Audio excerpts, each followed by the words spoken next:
Вітаю, час новин на АТР. Сьогодні 6 травня, п'ятниця, це 799-й день анексії Криму. У Криму близько 150 мусульман вивезли з мечеті і повезли у поліцію. В селищі Молодіжне Сімферопольського району 50 озброєних людей повантажили мусульман в автобуси і відвезли у відділення поліції. На місце події виїхав член контактної групи з прав людини в Криму Абдурішид Джепаров. Він повідомив, що більшість звірян вже повернулися додому. Раніше подібне масове затримання провели в селі Піонерське під Сімферополем в кафе «Багдад». Тоді затримали 35 кримських татар. Я всі вместе вам буду растолковать. Да нет такого нигде, как здесь. Это ваше личное мнение. Не путайте ваше личное мнение с законом. Есть закон. Покажем документы, разойдемся. Скажите сомнения в документах.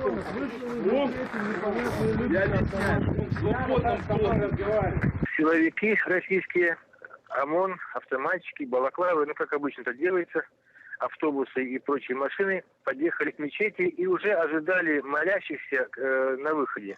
Когда закончился намаз, они всех на выходе стали, как сейчас принято говорить, у блатных принимать.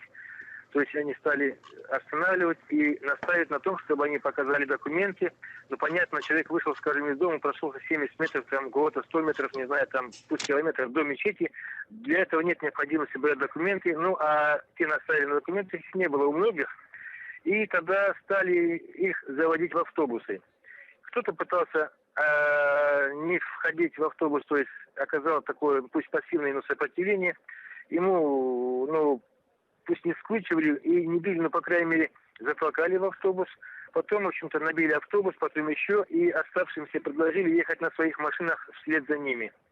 На отделение полиции на Павленко в Симферополе. Количество павших было в пределах 50 человек. Количество людей на намазе было около 150 человек. Из них некоторые не поехали, потому что при них сами оказались документы, потому что там есть люди, которые приезжают с привоза, с рынка, есть люди, которые просто по пути заходят, там автобусники, там, мало ли кто еще, у них документы при себе, они не поехали. Остальных всех повезли туда. Продержали там какое-то время, некоторых отпустили, сказав при этом, чтобы они потом сами поехали сами своим ходом. Ну, а, в общем-то, шок теперь у людей как бы прошел, они решили, что поедут, когда будут повестки со всеми там обоснованиями. Одни вернулись, другие еще возвращаются, а имам пока еще был там. И вот на момент моего звонка он еще не вернулся. При этом, понятно, никто ничего не объяснял, ничего им не предъявляли, никакие документы, удостоверения, просто вот так вот, в общем-то, по-российски, в общем-то. Завтра будем уже изучать абсолютно все досконально, а пока каждый говорит по-всякому, поэтому такую цельную картину пока мы не имеем. До этого они заходили к нам в Харасу-базар, в Сарасу, только до этого. И сказали, смотрите, чтобы у вас, предупредите все население, чтобы у них были документы, иначе в общем-то, будет, немножко нехорошо. И имели в виду, видимо, тот сценарий, который был молодежным. Ріфат Алімов та Арсен Джепаров, обвинувачені по справі Хізбут-Тахрір, залишаться під вартою до 18 червня. Верховний суд окупованого Криму не задовольнив скаргу їх захисту. Алімова і Джепарова затримали 17 квітня у Краснокам'янці, Кизилташ, Ялтинського регіону. А 18 квітня Київський районний суд окупованого Сімферополя виніс рішення про утримання їх під вартою на 2 місяці. Загалом по цій справі затримано 10 мусульман. Кримських мусульман судитимуть у Ростовському військовому суді у день депортації. Кримінальну справу перших затриманих після анексії кримських татар у справі Хізбут-Тахрір розглядатимуть 18 травня у Північно-Кавказькому окружному військовому суді. Але вестимуть відеотрансляцію з Кримського гарнізонного суду. Руслана Зейтулаєва, Рустема Ваїтова, Нурі Прімова та Фірата Сайфуллаєва затримали в Севастополі 23 січня минулого року, звинувативши в участі у забороненій в Росії організації Хізбут-Тахрір.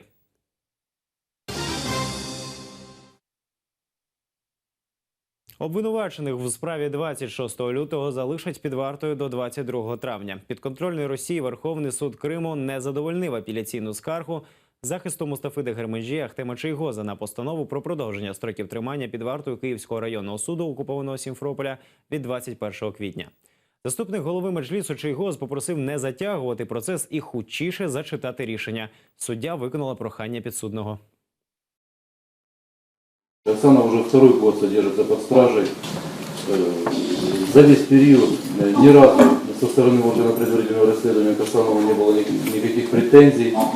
Также от свидетелей, от потерпевших, ни одного факта, ни одного заявления, ничего, что свидетельствовало бы о том, что Асанов намеревается скрыться, уничтожить какие-либо материалы, либо иным образом воспрепятствовать предварительному расследованию, либо рассмотрению дела судом.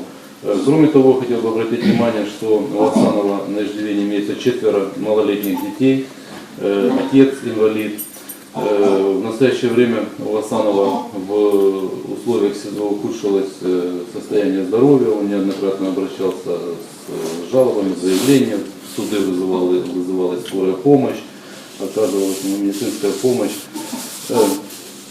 Кроме того, в настоящее время предварительное расследование уже окончено, проходит стадия ознакомления с материалами дела, соответственно, никакие уже нельзя изменить ни показания, все материалы по делу собраны, изменить меру пресечения Асанова на домашний арест, это никоим образом не повлияет на исход дела. Я прекрасно знаю, что сегодняшнее заседание происходит чисто формально, так как уже продление определено до 22 мая. Я вообще не понимаю, почему в такие сроки апелляционный суд рассматривает мою жалобу на продление 21 апреля. Все это лишний раз наводит меня на мысль, что мы все находимся в таком цирке Шапито. Дело в том, что когда ты заранее знаешь, что ни суд, ни прокуратура не имеют самостоятельного мнения и будут выполнять решение, указанное властями, итог понятен. Поэтому я бы не хотел участвовать в этой клоунаде. Что там у вас есть, зачитайте, без прений, без обсуждений, и не будем томить людей. Выслушав мнение участников судебного разбирательства, руководство статьи 379 прим. 20 Уголовного процессуального кодекса Российской Федерации постановил постановление Киевского районного суда 21 апреля 2016 года о продлении мер пресечения без содержания под стражей в отношении Асанова оставить без изменения. Понятно постановление суда? У меня вопрос к Асанову. Вам перевод нужен, постановление суда? А зачем туда поменяется? Томського блогера Вадима Тюменцева засудили до 5 років позбавлення волі. Його звинуватили в розпалюванні ненависті, ворожнечі і екстремізмі. За останні 3 роки в Тюменській області винесли близько 10 вироків по екстремістським статтям. Потрапити в список можна ще до рішення суду. Достатньо самого факту порушення кримінальної справи. Попал я из-за видео о приморских партизанах. То есть я его выложил в группе ВКонтакте, не зная о том, что оно является экстремистским. Организация, да? Или вот этот именно видеоролик? Именно этот видеоролик, я не знал, что он экстремистский просто. Были такие ребята, приморские партизаны, может, слышали о них? Слышали? Они, да, вот на Дальнем Востоке, у них там крышу сорвало, они пошли, начали всех там ментов гасить.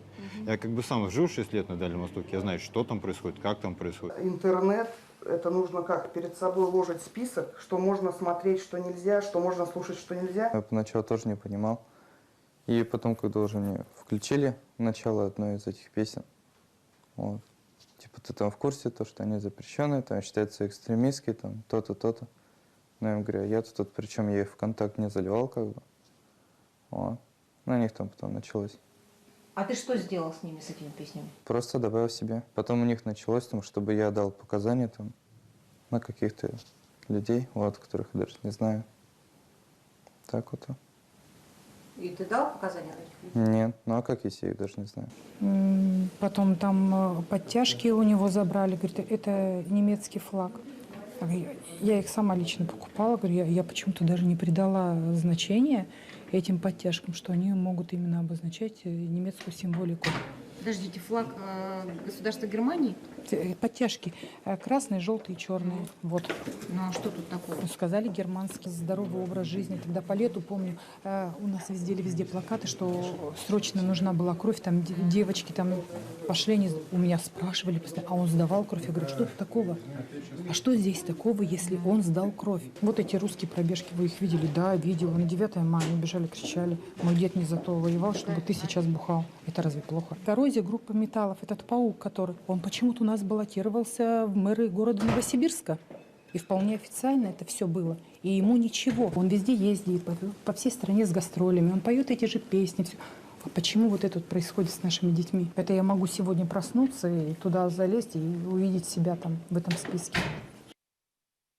Росіянин отримав більше 2 років колонії за репост статті «Крим – це Україна». У Твері за репост у соцмережі ВКонтакті про Крим інженера-механіка Андрія Бубєєва засудили до 2 років і 3 місяців колонії поселення. У серпні 2015-го його вже засуджували на 10 місяців позбавлення волі з відбуванням покарання у колонії поселення за репост аналогічних матеріалів і картинок. У Канаді велика пожежа. Горять 85 гектарів лісу. Стіна вогню відрізала понад 80 тисяч евакуйованих мешканців від міста Форт Макмюррей. Зараз канадці, що залишили своє житло, перебувають у шкільних спортзалах і на хокейних аренах. Пожежа почалася в перших числах травня. По всьому регіону оголошений режим надзвичайної ситуації. На боротьбу зі стихією мобілізовано понад 1100 пожежників, 145 гвинтокрилів і 22 пожежних літака. Вогонь знищив мінімум 1600 будинків. Это был худший день в моей карьере. Имущество людей уничтожено, сами люди подавлены. Все разрушится, огонь не останавливается. Потребуется немало сил и времени, чтобы мы смогли вернуться к нормальной жизни. Это катастрофа, большое горе. Нам даже не дали собрать вещи. Мне кажется, что это несправедливо. Мы все потеряли. Все, что у меня в сумке, на этом все. Больше у меня ничего не осталось.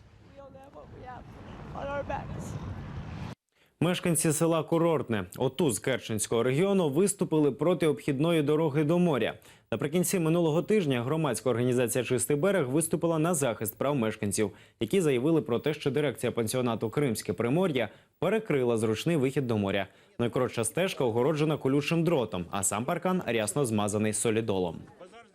Я считаю, данная тропа является единственным удобным источником для прохода к морю. Тем более есть решение сессии Чебетовского совета, которое обязывало Крымское Приморье заключить обязательный договор сервитута на проход к морю.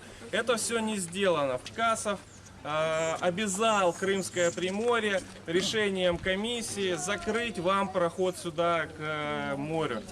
Это аргументирует он тем, что здесь будут отдыхать матери с детьми, и для антитеррористической безопасности вот эти вот заборы спасут от игл и от взрывов бомб матерей и детей. Вы должны свое «нет» сказать тем партиям регионов, которые разваливала здесь Крым при Украине, сейчас стройными рядами вошла в единую Россию, и которая обязана была вас защищать. Они прикрываются президентом нашим.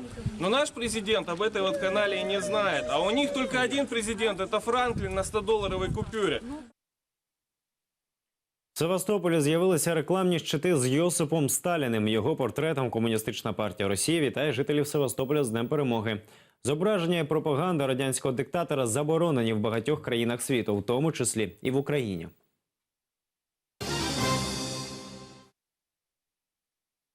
Над Кримом підняли прапор СРСР. До святкування Дня Перемоги на вершині гори Демарджі біля Алушти проросійські активісти встановили червоний прапор – символ революційної боротьби, лівого руху, соціалізму і комунізму. На мітингу виступив заступник головного редактора журналу «Мілітарі Крим» Михайло Михайлов.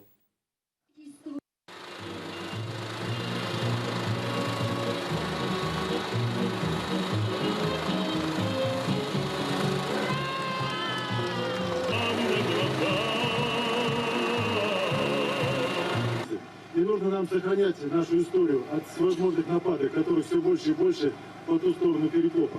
Мы должны нашей молодежи, нашему подрастающему поколению рассказывать о ветеранах, об этой войне, о том, что было на самом деле.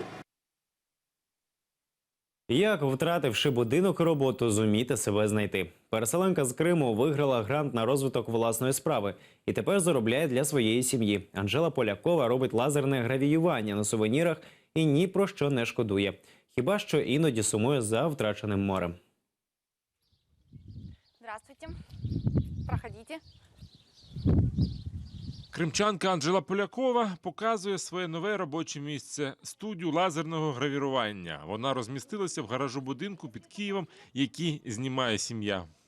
Это лазерный гравер, который я купила за счет выигрыша в грантовой программе от Фонда Возрождения при помощи общественной организации «Крымская диаспора».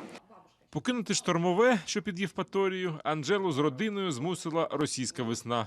Я патриот, я люблю Украину, я хотела жить при Украине. То есть, для меня это принципиальный вопрос. 5 километров. Зараз, гортаючи старі фотографії, на яких вона з дітьми на пляжі, Анжела нудьгує тільки за морем, за його постійним шумом з вікна, але не за людьми. Мы так спорили, просто со всеми. Переругались со всеми, не общались очень долго с родителями, потому что, действительно, это очень тяжело было. Вот этот разрыв отношений произошел, мы стали общаться спустя только год. То есть реально, прожив здесь год, мы более-менее стали созваниваться. С братом я вот уже 2 года вообще не общаюсь. Втім, нудьгувати особливо не доводиться. Коли працюєш на себе, розповідає Анжела, то немає ні вихідних, ні свят. Треба закупити матеріали для гравірування, створити макет на комп'ютері. Чтобы он заработал, нужно, естественно, в первую очередь создаем макет. Макет у меня уже создан, мы ставим процесс резки. Лазер ріже по контуру, випалює візерунки на шкірі, пластику, фанері і навіть склі. Анжела любить гравірувати фанеру, з нею приємніше працювати. Это чайные домики. Сюда ложатся пакетики для чая, сюда тоже, тут вот все открывается. Это обложка для книги с гравировкой. Это такая технология есть. Это все сделано из фанеры, и оно все гнется. То есть разрезается фанера таким образом, что можно ее согнуть. Получается такая замечательная обложечка. На материку Анжела наймалася на роботу, але робота на дядю задоволення не приносила. Адже ще в Криму звикла працювати на себе. Зараз, через 2 роки після вимушеного переїзду, це вдалося. І це дало відчуття дому. Я даже не сомневаюсь, что это рано или поздно произойдет. Все равно Крым, в принципе, это должно быть так, что он будет украинским. Но именно ехать туда и бороться, нет, я не буду. Я считаю, что просто люди, которые там живут, они должны к этому прийти. Роман Спірідонов, Ельдар Тарахташ, Заман, АТР. Наразі це всі новини. Більше дізнавайтеся від Ельдара Курцеїтова о 19:30. Хороших вихідних. Будьте з нами. До побачення.